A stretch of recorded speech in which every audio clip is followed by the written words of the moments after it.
name's Winfred. Today I'll learn Epicot.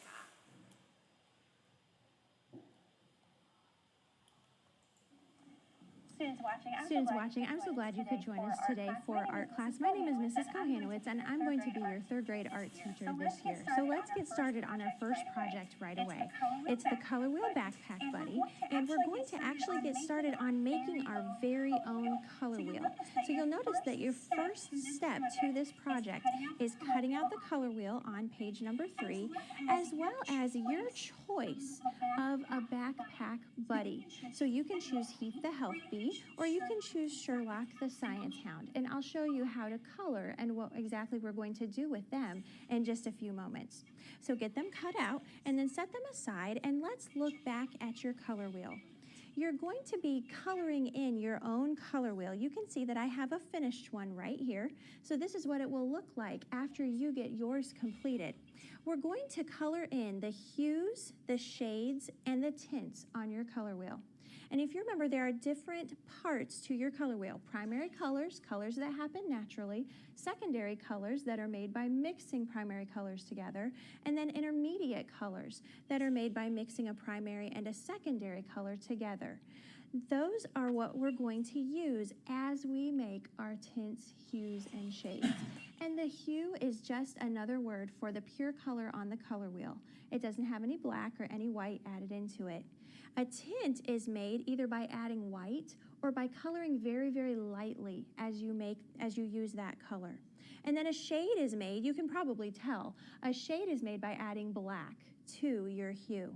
So that's what you're going to do for each color on your color wheel. Start with your hues and your shades, just like step number 2 on your paper. You're going to color your hue and your shade the same color all the way around the color wheel. And then after you finish that, we're going to go to the tints. Now remember, I said a tint is made either by adding white or using light pressure. In this case, on your color wheel, you're going to use very, very light pressure, so almost like you're barely touching your paper with your colored pencil. And then after you complete your tints, you're going to go back and use your black colored pencil to fill in all of the shades, so that when you're finished, you have a definite difference that you can see in each of your colors on your color wheel. And that shade will show up using that medium pressure with your black. Now another hint, when you color in your hues, the name of the color that you can see on this paper right here, that name is going to disappear. And that will help you know that you've got the right hue on your color wheel. So after you've completed that part of your color wheel, you can see from my finished color wheel, I already had my label attached to show you that was my finished project, but you're going to attach your label with a paper fastener just like mine, and then it will help you as you're able to use it later for different projects to identify the complementary colors as well as the analogous colors. But we're going to use it today as we go on to our backpack buddies. So let's turn our paper over. And let's start looking at our backpack buddies. I told you a minute ago that you could choose from Heath or you could choose from Sherlock. If you have time for both, then that's great. You can work on both. But let's look at step number 1 on our paper. You're going to punch a hole in a scrap piece of paper, and you're going to use this hole to help you focus on the colors that you're going to need to color in your backpack buddy. Art is all about your observation skills. And you're going to use those skills today and in many projects that we are going to complete later on. But your goal is to make your colored side match this side of your backpack buddy. So you're going to start off with your blank side, and then you're going to use this on the colored side to observe which color you're going to be needing. And then you can compare it to your color wheel, and that will help you know which hue, or if you need to use some black to make a shade, that will help you know that too. It will help you identify those colors. So let's take a look at Heath the Health Bee very quickly, because I wanted to point out something to you.